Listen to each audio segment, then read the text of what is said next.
This video was sponsored by the Magic Candle Company. Stay tuned until the end of the video to find out how you can make your home or office smell just like Soarin' over California. And no, I would never joke about that.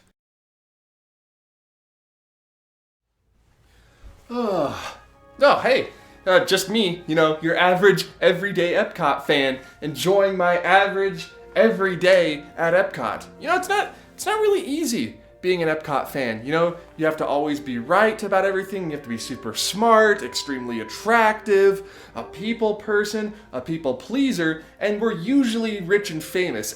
Being an EPCOT fan is the hardest thing to do. You have to like all the old rides and all the new rides. At least I do. And, most importantly, you have to be privy to all of its secrets. What, tell you some of EPCOT's secrets? No, you're probably, based on my audience, a Disneyland fan watching this video. You don't deserve to know all of EPCOT's secrets. Oh, you say that's the point of the YouTube channel, for me to teach you? No, I'm not gonna teach you, but you do drive a hard bargain. Listen, tell you what, you buy me a churro, and I'll tell you all you want to know about EPCOT. Every single detail. All the way down to the dragons on top of the Nine Dragons restaurant. Yeah, that's a thing. That's a story detail. So what do you say? Churro? Yeah, that's what I thought. Come on.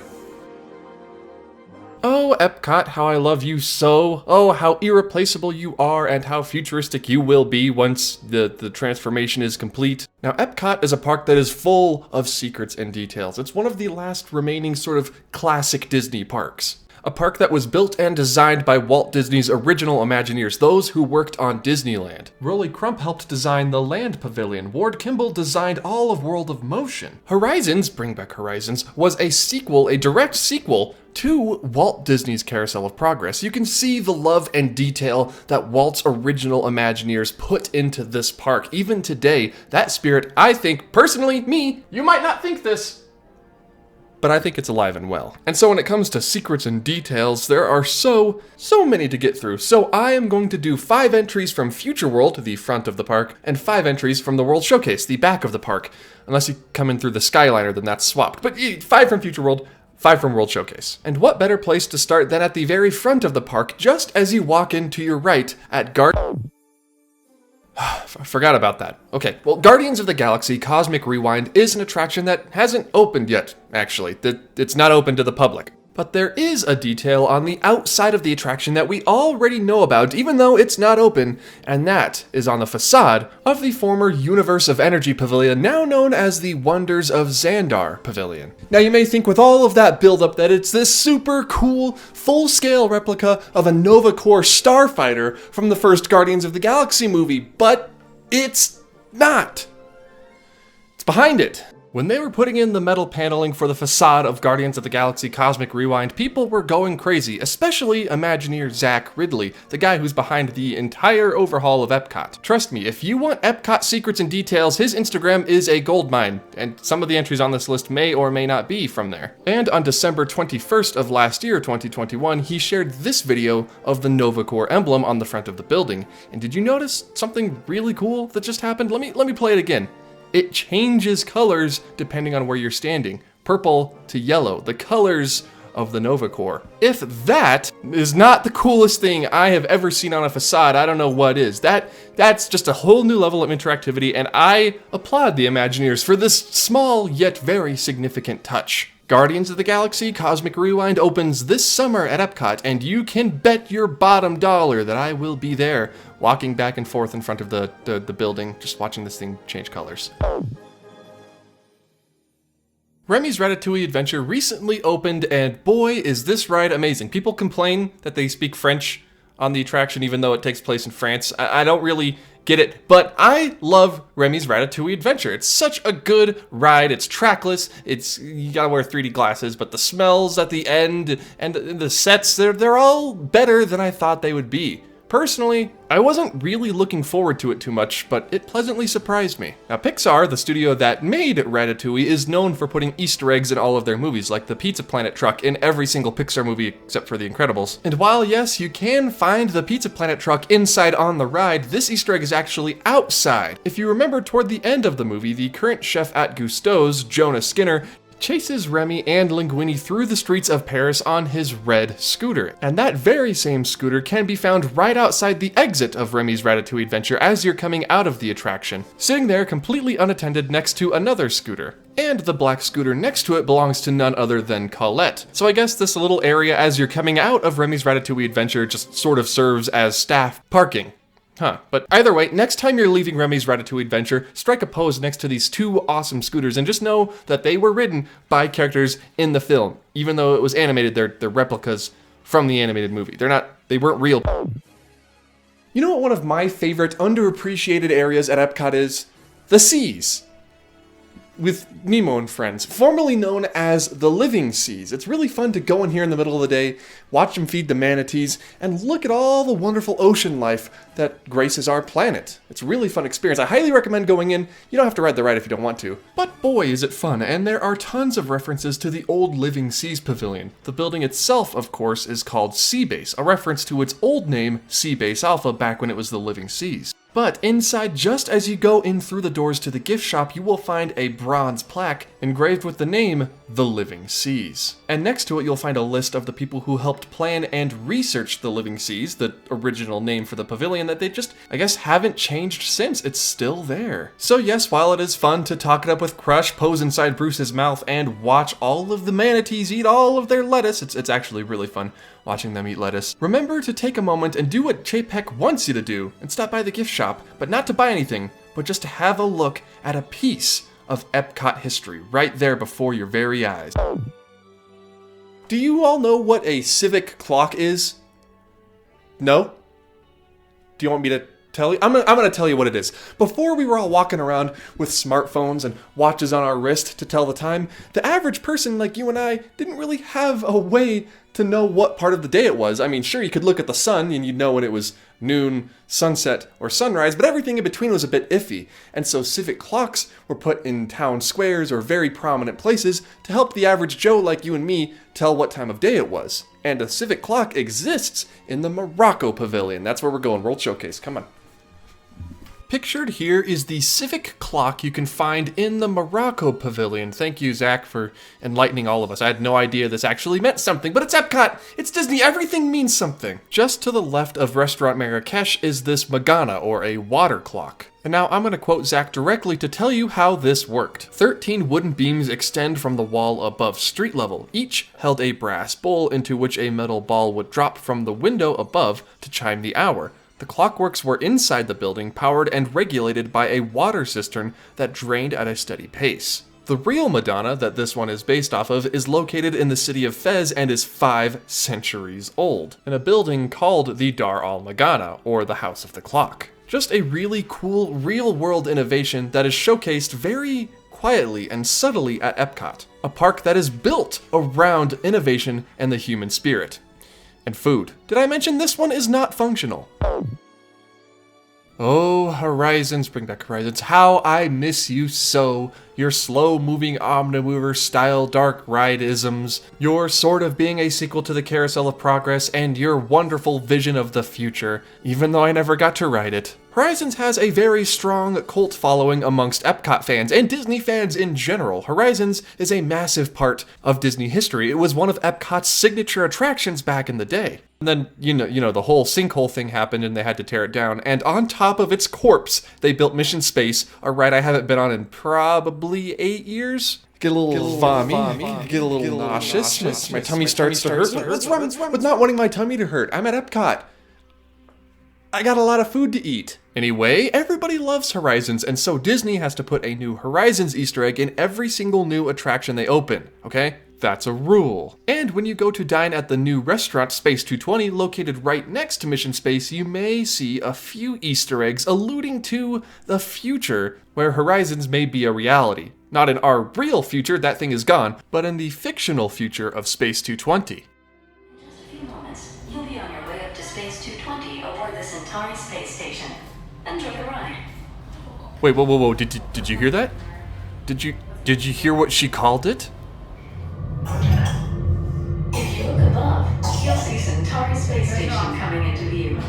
Once we dock, gather your belongings and exit through the open air lock. A Space 220 agent will be waiting for you. Okay, there may have been a baby coughing while she said it, but she said the Centauri space station. Do you know what the space station in Horizons was called? The Brava Centauri space station. Okay, you guys like offhand Disney theories? Okay, here's my personal theory.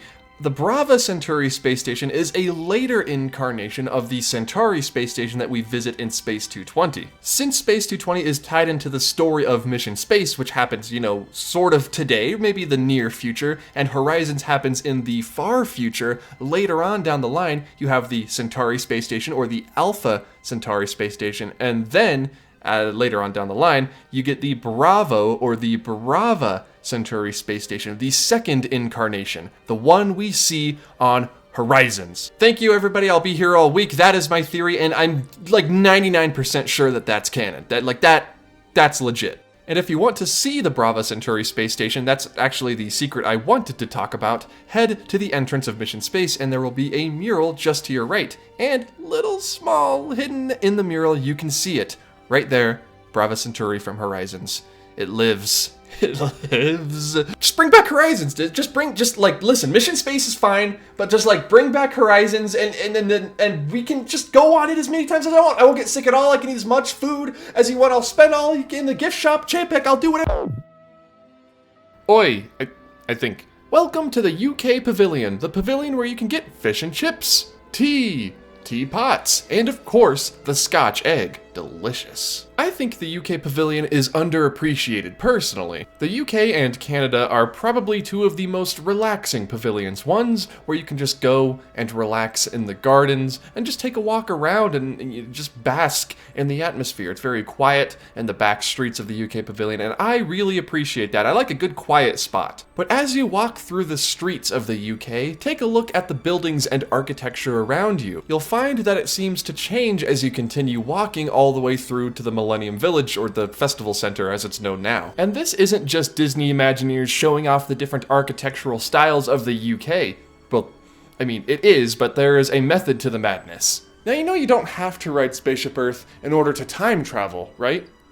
No? Okay, this is something an EPCOT fan would know. You just have to walk through the UK Pavilion, on your feet. It's not even a ride. Now, starting from the International Gateway, you arrive at the Twinings Tea Caddy, a very cool representation of a 1600s British cottage. Yeah, with the thatch roof and the stone walls. You go inside, there's a fireplace. It's really low ceilings, kind of dark in there, really cool. But then you keep walking down the street toward Hyde Park, and you come across a 1600s building. Taller, built out, still sort of the same style, but with shingled roofs this time. And then even further down the road, you arrive at this really cool 1700 style building with thicker windows, stained glass, and more bricks in the building than stone. And even further on, down toward the Hyde Park replica, you come across a late 1800s to early 1900s style Victorian stoneworked home. It's a row of homes. It sort of looks like what you'd find in Mary Poppins. Even though that's, I think, canceled. I maybe. So the next time you're in Epcot and you want to do a little bit of 3-second time traveling, just walk through the pavilion, past the Twinings Tea Shop, and into Hyde Park. It's also way, way cheaper than normal time traveling. Believe me, I know. Now, it just wouldn't be an offhand Disney video without mentioning my good friend Tony Baxter, who created Journey into Imagination, one of the most iconic Disney attractions ever, one that so many people around the world hope for the eventual return of. Disney, for some reason, in 1999, closed down the original and reopened it as Journey into Your Imagination. Everyone hated that, and then 2 years later they closed it and reopened it as Journey into Imagination with Figment, the one that we have today. Now, I personally enjoy the current Journey into Imagination for what it is. It's fine, it's not anywhere near as good as the original, but it scratches the itch, I guess. But because this is Disney, and more specifically because this is Epcot, Disney doesn't always do a good job of taking away all of the remnants of the old attractions. Take, for example, the DVC lounge up on the second floor of Journey into Imagination, the former Imageworks. Or perhaps when you're exiting Journey into Imagination, that step down into the current Imageworks, which is where the old turntable where you would first meet Dreamfinder was located. Legend has it, if you're a very cunning and sensitive-footed person, you can still feel the original ride tracks under your feet if you walk under them. Just something to do next time you're at the Imagination Pavilion, I guess. You see, when they removed the original Journey into Imagination, they cut the length of the ride almost in half, and much of the first floor show building that was relegated to ride scenes was rethemed into the queue and the current ImageWorks. So many remnants of old Epcot that were just boarded over, like this hallway to nowhere at the Pixar Short Film Festival that used to lead to the Journey into Imagination building, but, is now just there. If you're ever at Epcot and you're ever looking for me, just go to one of these spots in the Imagination Pavilion, look for someone just stepping on the floor in random spots or like feeling a wall. It's probably gonna be me looking for old remnants of one of the best Disney rides ever made. You ever eaten at the Nine Dragons restaurant? It's pretty good. It's in the China Pavilion. They got Chinese food. I mean, obviously, and it's fine. It's good for what you're getting, what you're paying. I think it's serviceable. But we're not here to talk about food. No, who cares about Disney food? We're here to talk about theming, and the theming that takes place both inside and outside of this restaurant. Take a look up there at the roof. You see those gold things up there? What are those? Well, the guy in the front sitting on the hen is the 3rd century Chinese ruler, Prince Min. And let me tell you, Prince Min was just a piece of work. He was so cruel to his subjects that they eventually rose up and hung him. Yeah. It was customary in China to put an effigy of him on buildings as a warning to other tyrants. Just a little symbol saying, hey, you know how Prince Min ended up? Yeah, that, just letting you know. And the parade of animals behind him are to thwart any escape attempts. If that little guy tries to run off, they'll be there to catch him. A little grim, but a super cool detail not a lot of people know about, so I just figured I'd spread the word here about Prince Min. Just be nice to people. And now moving inside the Nine Dragons into the dining room facing the kitchen, we come face to face with the Nine Dragons themselves. There they are, up there on the wall. Okay, next entry. I'm joking, of course. Let's talk about these Nine Dragons. What do they mean? Why is the restaurant named after them? Well, during the concept and creation of the Nine Dragons restaurant, Imagineers were invited out to New York to visit artists Loretta Yang and Chong Yi. These two were masters of the craft known as lost wax casting. The process dates back to the Han Dynasty in China and results in really cool multicolored glass sculptures. The Nine Dragon sculptures are meant to be sort of a focal point in the dining room, showing that theming goes beyond just attractions like the Haunted Mansion or Journey into Imagination, and even into the restaurants where not too many people would think to look for these great details. But I did. I thought about it. I looked for them. Okay, for real. What's the best ride at Epcot in all of Walt Disney World? You have 1 second to answer. Yeah, that's right, it's Living with the Land. It's just based offhand Disney 101, folks. Now, while Living with the Land is impeccable when it comes to education and detail and science and Imagineering, we're actually going to stay outside of the Land Pavilion. I know, it pains me too, but we need to look at the mural and the planters in the middle as we make our way up the ramp into the pavilion. Now take a look to your side, on either side, as you're walking up into the pavilion, and you'll see a beautiful tile mural. A mosaic, one could say. Now this beautiful mosaic was done by Monica Scharf and her father-in-law, the charming and well-known Nazi interrogator, Hans Scharf. And that's not just me saying stuff. This guy was a Nazi. He also did the mosaic in Cinderella Castle, so maybe it's time to change that. Now, Monica did not sign her work. You don't really sign a mosaic. I don't know how you would do that. But there was a signature of sorts that was left behind. On the right mosaic, just before you walk into the doors to go into the pavilion, you may spot an emerald-colored tile. As the story goes, this was her way of sort of signing or leaving her mark on the mosaic because the emerald is her birthstone for the month of May. And so this little emerald tile was Monica's sort of stamp on the mural as a way for her to leave her mark. Or at least we thought for a while. After actually being contacted by Celebrations Press, she confirmed that no, she was not born in May, but was born instead in October, and she has no idea where this little green tile came from. She assumes that a Disney worker found it and put it there because they thought it would look good, or there was a tile missing from that area and they needed to substitute it with this green one. Either way, it's not her signature per se, but it is, I would say, someone's signature. Whoever the worker was that put this little tile there left their mark on the mural forever, and I think that's really kind of funny. Although the stories are indeed not true, it is something fun to look at while you're on your way to the premier attraction in all of Walt Disney World.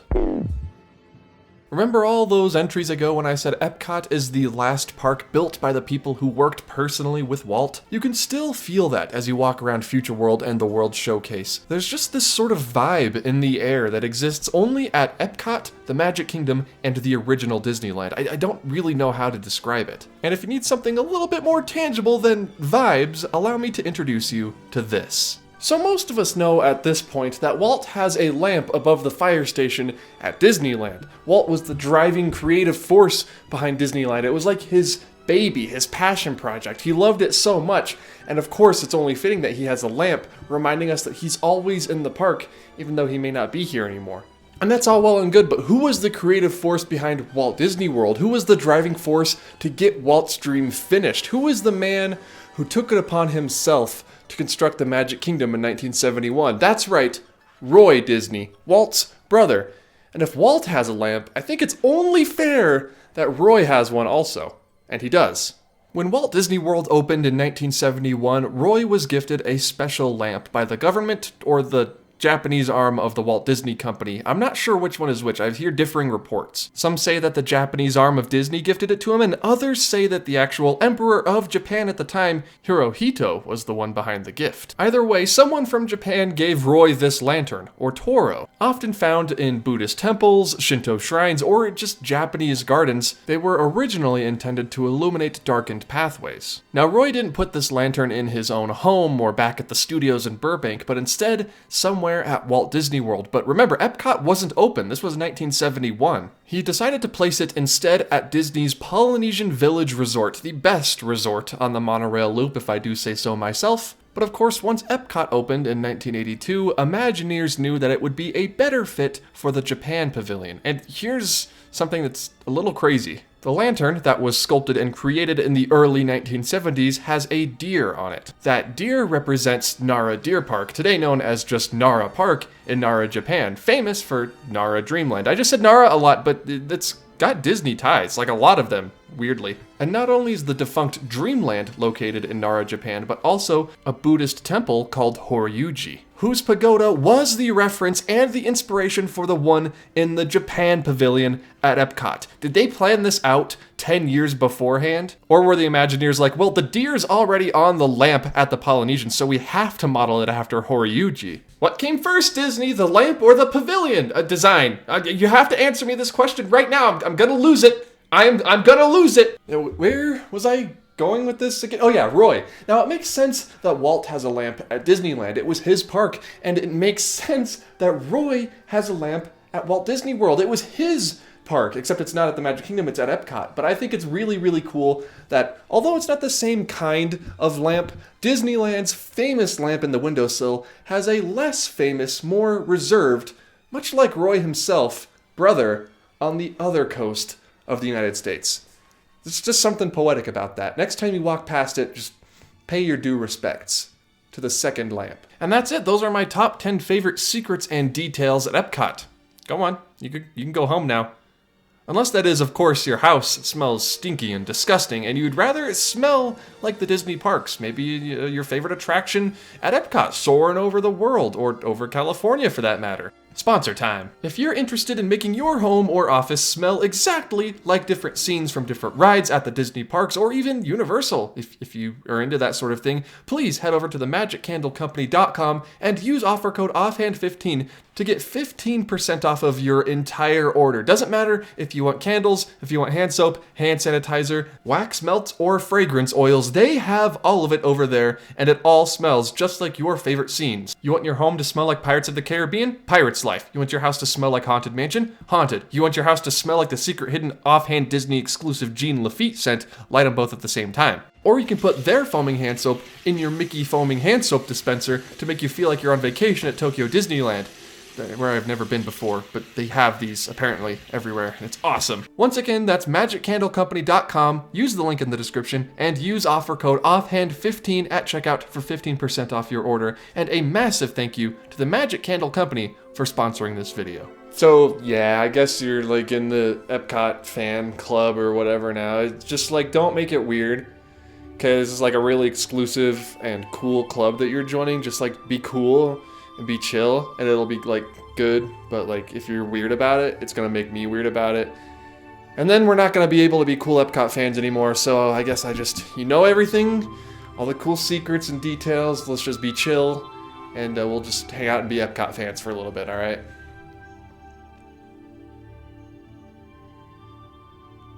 You know, new test track is better than old test track. Yeah, I said I'm an EPCOT fan, not an EPCOT purist. Alright, I guess that's just a whole separate video, but for now, we're just cool EPCOT fans. We're just gonna let it be chill. We're just gonna hang for a little while. Just chill. You guys wanna go right to living with the land? Okay, cool. Hello, you beautiful EPCOT fans, and thank you for watching this video on my top 10 secrets and details at EPCOT. You can tell how much I love this park because we are rapidly approaching 30 minutes worth of video here, and it was only a top 10. Like, I could go on forever about this place. If you're interested in more content like this, or you're new around here, make sure to hit the like button and hit the subscribe button in that order, respectively. A massive thank you to all of my Patreon supporters over at patreon.com. Pledge just even $1 over there and get access to a bunch of perks. Sometimes you get video audio, sometimes you get early access like with this one, and other times you get a complete segment of a fully edited video way earlier than this, but this one took a long time to make. So you get the whole video early. So just go over there. Be sure, if you're interested, to follow me on my other social medias. I am on Twitter, TikTok, and Instagram at Offhand Disney. On all of those places you can find me, and just give me a follow. I upload to them semi-regularly, you know, when I get the idea. And yeah, just remember, if there is a moral to this video, the moral is that EPCOT is the second best Disney park right behind Disneyland. It might be the first. I might be insane. Everyone, thank you all so much for watching this video, and I look forward to seeing you in the next one. It very well could be EPCOT themed. Goodbye.